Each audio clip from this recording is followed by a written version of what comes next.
Chapter 3, Second Pillar, Economy. It is said of nature that she knows no vacuum. She also knows no waste. In the divine economy, the nature of everything is conserved and turned to good account. Even excreta are chemically transmitted and utilized in the building up of new forms.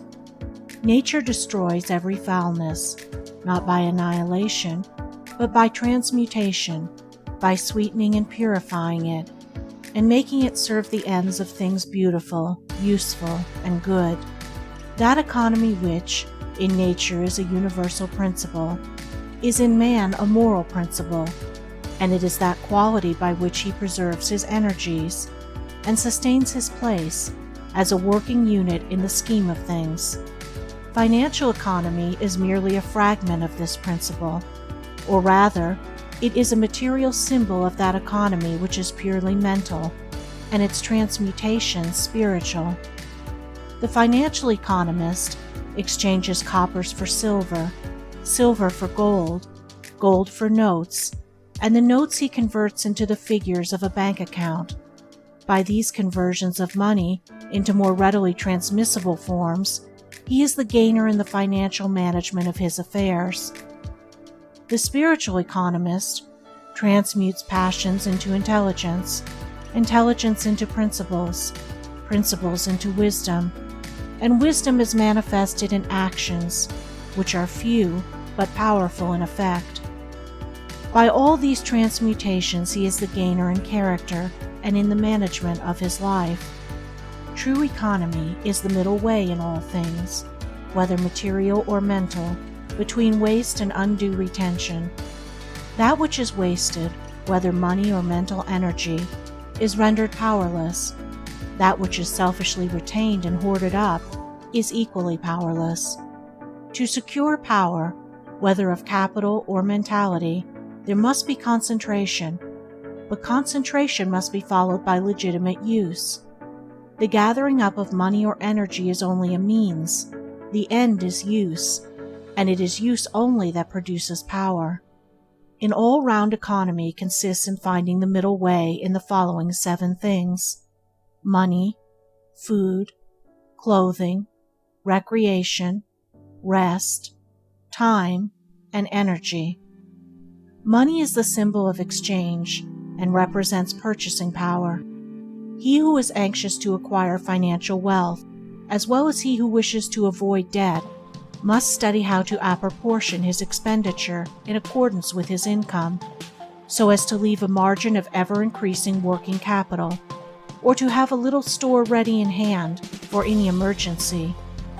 Money spent in thoughtless expenditure, in worthless pleasures or harmful luxuries, is money wasted and power destroyed, for although a limited and subordinate power, the means and capacity for legitimate and virtuous purchase is, nevertheless, a power, and one that enters largely into the details of our everyday life. The spendthrift can never become rich, but if he begins with riches, must soon become poor. The miser, with all his stored away gold, cannot be said to be rich, for he is in want, and his gold, lying idle, is deprived of its power of purchase. The thrifty and prudent are on the way to riches, for while they spend wisely they save carefully, and gradually enlarge their spheres as their growing means allow. The poor man who is to become rich must begin at the bottom, and must not wish, nor try to appear affluent, by attempting something far beyond his means. There is always plenty of room and scope at the bottom, and it is a safe place from which to begin, as there is nothing below, and everything above. Many a young businessman comes at once to grief by swagger and display, which he foolishly imagines are necessary to success, but which, deceiving no one but himself, lead quickly to ruin. A modest and true beginning in any sphere will better ensure success than an exaggerated advertisement of one's standing and importance. The smaller the capital, the smaller should be the sphere of operations. Capital and scope are hand in glove, and they should fit. Concentrate your capital within the circle of its working power. and however circumscribed that circle may be, it will continue to widen and extend as the gathering momentum of power presses for expression. Above all, take care always to avoid the two extremes of parsimony and prodigality. Food represents life, vitality, and both physical and mental strength. There is a middle way in eating and drinking, as in all else. The man who is to achieve prosperity must be well nourished, but not overfed. The man that starves his body, whether through miserliness or asceticism, both forms of false economy, diminishes his mental energy and renders his body too enfeebled to be the instrument for any strong achievement. Such a man courts sickly mindedness, a condition conducive only to failure. The glutton, however, destroys himself by excess. His bestialized body becomes a stored-up reservoir of poisons, which attract disease and corruption, while his mind becomes more and more brutalized and confused, and therefore more incapable. Gluttony is one of the lowest and most animal vices, and is obnoxious to all who pursue a moderate course. The best workers and most successful men are they who are most moderate in eating and drinking. By taking enough nourishment, but not too much, they attain the maximum physical and mental fitness. Being thus well equipped by moderation, they are enabled to vigorously and joyfully fight the battle of life. Clothing is covering and protection for the body, though it is frequently wrestled from this economic purpose and made a means of vain display. The two extremes to be avoided here are negligence and vanity. Custom cannot and need not be ignored, and cleanliness is all important. The ill-dressed, unkept man or woman invites failure and loneliness. A man's dress should harmonize with his station in life, and should be of good quality, and be well made and appropriate. Clothing should not be cast aside while comparatively new, but should be well worn. If a man be poor, he will not lose in either self-respect or the respect of others by wearing threadbare clothing, if it be clean, and his whole body be clean and neat. But vanity, leading to excessive luxury in clothing, is a vice which should be studiously avoided by virtuous people. I know a lady who has 40 dresses in her wardrobe, also a man who had 20 walking sticks, about the same number of hats, and some dozen mackintoshes, while another had some 20 or 30 pairs of boots. Rich people who thus squander money on piles of superfluous clothing are courting poverty, for it is waste, and waste leads to want. The money so heedlessly spent could be better used, for suffering abounds, and charity is noble. An obtrusive display in clothing and jewelry bespeaks a vulgar and empty mind. Modest and cultured people are modest and becoming in their dress, and their spare money is wisely used in further enhancing their culture and virtue. Education and progress are of more importance to them than vain and needless apparel, and literature, art, and science are encouraged thereby. A true refinement is in the mind and behavior, and a mind adorned with virtue and intelligence cannot add to its attractiveness, though it may detract from it, by an ostentatious display of the body. Time spent in uselessly adorning the body could be more fruitfully employed. Simplicity in dress, as in other things, is the best. It touches the point of excellence in usefulness, comfort, and bodily grace, and bespeaks true taste and cultivated refinement. Recreation is one of the necessities of life. Every man and woman should have some definitive work as the main object of life, and to which a considerable amount of time should be devoted, and he should only turn from it at given and limited periods for recreation and rest. The object of recreation is greater buoyancy of both body and mind, with an increase of power in one's serious work.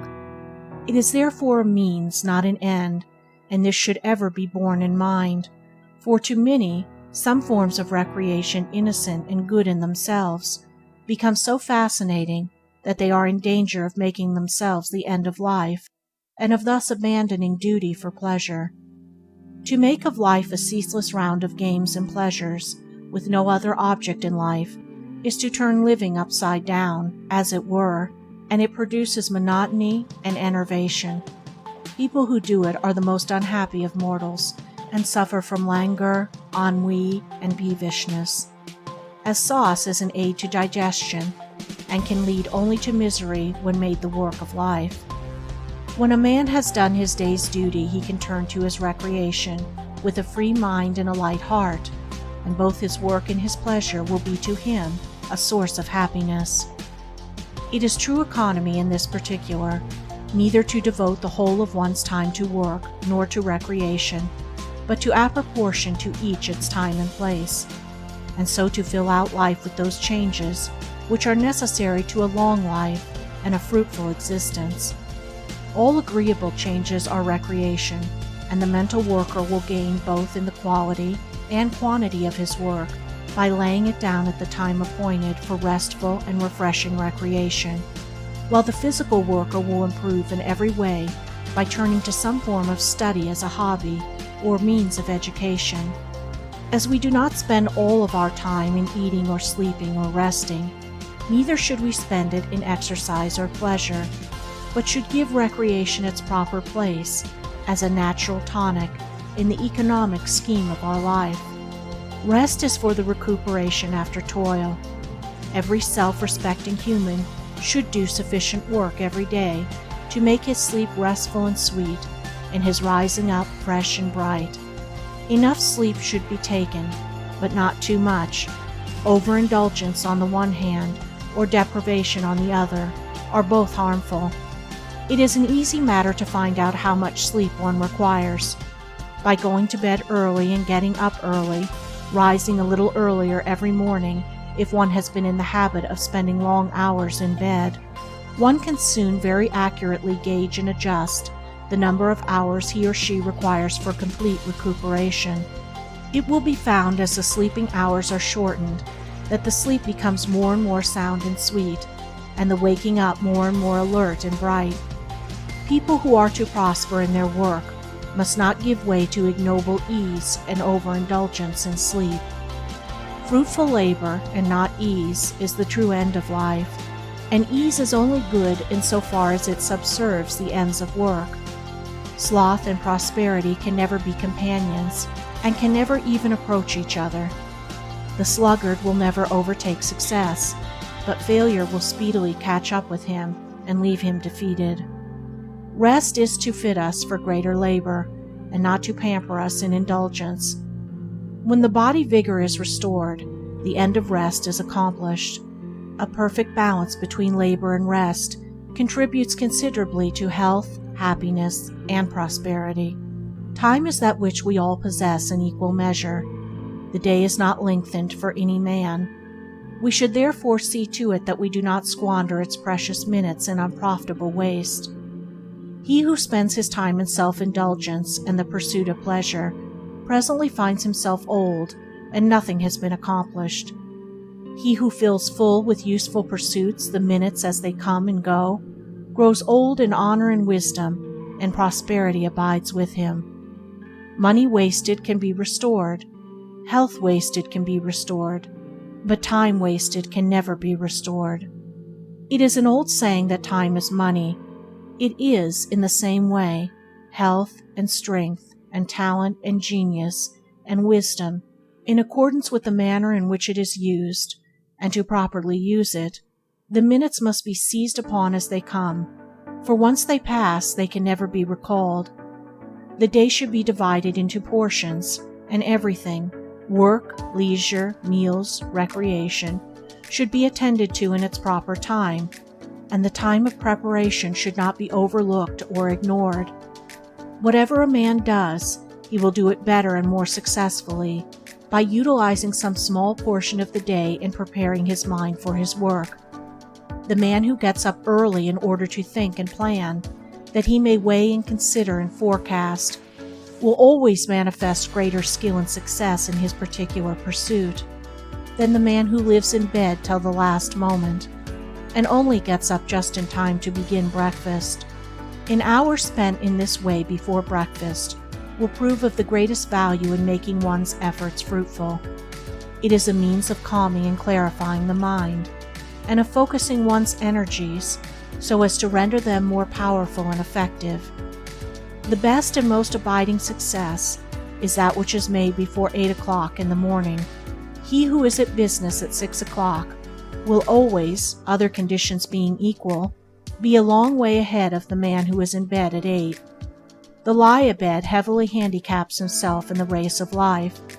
He gives his early rising competitor 2 or 3 hours start every day. How can he ever hope to win with such a self-imposed tax upon his time? At the end of a year, that 2 or 3 hours start every day is shown in a success, which is the synthesis of accumulated results. What, then, must be the difference between the efforts of these two men at the end of, say, 20 years? The lie-abed, too, after he gets up, is always in a hurry trying to regain lost time, which results in more loss of time, for hurry always defeats its own end. The early rise, who thus economizes his time, has no need to hurry, for he is always ahead of the hour, is always well up with his work. He can well afford to be calm and deliberate, and to do carefully and well whatever is in his hand, for his good habit shows itself at the end of the day in the form of a happy frame of mind, and in bigger results in the shape of work skillfully and successfully done. In the economizing of time, too, there will be many things which a man will have to eliminate from his life. Some of the things and pursuits which he loves and desires to retain will have to be sacrificed to the main purpose of his life. The studied elimination of non-essentials from one's daily life is a vital factor in all great achievement. All great men are adepts in this branch of economy, and it plays an important role in the making of their greatness. It is a form of economy which also enters into the mind, the actions, and the speech, eliminating from them all that is superfluous, and that impedes and does not subserve the end aimed at. Foolish and unsuccessful people talk carelessly and aimlessly, act carelessly and aimlessly, and allow everything that comes along, good, bad, and indifferent, to lodge in their mind. The mind of the true economist is a sieve which lets everything fall through except that which is of use to him in the business of his life. He also employs only necessary words and does only necessary actions, thus vastly minimizing friction and waste of power. To go to bed at bedtime, to fill in every working minute with purposeful thought and effective action, this is the true economy of time. Energy is economized by the formation of good habits. All vices are a reckless expenditure of energy. Sufficient energy is thoughtlessly wasted in bad habits to enable men to accomplish the greatest success, if conserved and used in right directions. If economy be practiced in the 6 points already covered, much will be done in the conservation of one's energies. But a man must still go further, and carefully husband his vitality by the avoidance of all forms of physical self-indulgences and impurities, but also all those mental vices, such as hurry, worry, excitement, despondency, anger, complaining, and envy, which deplete the mind and render it unfit for any important work or admirable achievement. These are common forms of mental dissipation, which a man of character should study how to avoid and overcome. The energy wasted in frequent fits of bad temper would, if controlled and properly directed, give a man strength of mind, force of character, and much power to achieve. The angry man is a strong man made weak by the dissipation of his mental energy. He needs self-control to manifest his strength. The calm man is always superior in any department of life, and will always take precedence, both in his success and in the estimation of others. No man can afford to disperse his energies in fostering bad habits and bad tendencies of mind. Every vice, however apparently small, will tell against him in the battle of life. Every harmful self-indulgence will come back to him in the form of some trouble or weakness. Every moment of riot or of pandering to his lower inclinations will make his progress more laborious, and will hold him back from scaling the high heaven of his wishes for achievement. On the other hand, he who economizes his energies and bends them toward the main task of his life will make rapid progress, and nothing will prevent him from reaching the golden city of success. It will be seen that economy is something far more profound and far more reaching than the mere saving of money. It touches every part of our nature and every phase of our life. The old saying, "Take care of the pence, and the pounds will take care of themselves," may be regarded as a parable, for the lower passions as native energy. It is the abuse of that energy that is bad, and if this personal energy be taken care of and stored up and transmuted, it reappears as a force of character. To waste this valuable energy in the pursuit of vice is like wasting the pence and so losing the pounds, but to take care of it for good uses is to store up the pence of passions and so gain the golden pounds of good. Take care, therefore, of the lower energies, and the higher achievements will take care of themselves. The pillars of economy, when soundly built, will be found to be composed largely of these four qualities: 1. Moderation. 2. Efficiency. 3. Resourcefulness. 4. Originality. Moderation is the strong core of economy. It avoids extremes, finding the middle way in all things. It also consists in abstaining from the unnecessary and the harmful. There can be no such things as moderation in that which is evil, for that would be excess. A true moderation abstains from evil. It is not a moderate use of fire to put our hands into it, but to warm them by it at a safe distance. Evil is a fire that will burn a man if he touch it. It is a harmful luxury and is best left severely alone. Smoking, snuff-taking, alcoholic drinking, gambling, and other such common vices, although they have dragged thousands down to ill health, misery, and failure, have never helped towards one's health, happiness, and success. The man who eschews them will always be ahead of the man that pursues them, their talents and opportunities being equal. Happy, healthy, and long-lived people are always moderate and abstemious in their habits. By moderation, the life forces are preserved. By excess, they are destroyed. Men also, who carry moderation in their thoughts, allaying their passions and feelings, avoiding all unwholesome extremes and morbid sensations and sentiments, add knowledge and wisdom to happiness and health, and thereby attain to the highest felicity and power. The immoderate destroy themselves by their own folly. They weaken their energies and stultify their capabilities. Instead of achieving an abiding success, reach only, at best, a fitful and precarious prosperity. Efficiency proceeds from the right conservation of one's forces and powers. All skill is the use of concentrated energy. Superior skill, as talent and genius, is a high degree of concentrated force. Men are always skillful in that which they love, because the mind is almost ceaselessly centered upon it. Skill is the result of that mental economy which transmutes thought into invention and action. There will be no prosperity without skill, and one's prosperity will be the measure of one's skill. By a process of natural selection, the insufficient fall into their right places, among the badly paid or unemployed, for who will employ a man who cannot, or will not, do his work properly?